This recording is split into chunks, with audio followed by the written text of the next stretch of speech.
What's up guys, I'm Coach Matt with Fitness on Fire, and I'm gonna show you my favorite workout to get ready for HYROX.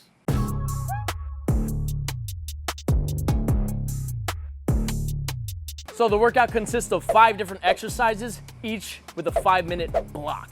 Those exercises are ski, sled push, sled pull, rower, and finish off with the run. Let's go. We're gonna start station 1 with a ski. The ski is the first station. You don't wanna blow yourself up here. To the sleds. Even though you might be able to push it all the way, I challenge you to take an intentional rest. Give your legs a 5-second rest in the middle of the sled push to keep your legs fresh. Most people get stumped on sled pull. Train heavy, so that's not you. The rower. Keep your foot straps loose so your transition time is quick. 5 minutes on the treadmill. One of the best ways to test your fitness for an endurance event like HYROX. Push yourself to where you're out of breath for these 5 exercises, and it will get you ready for HYROX.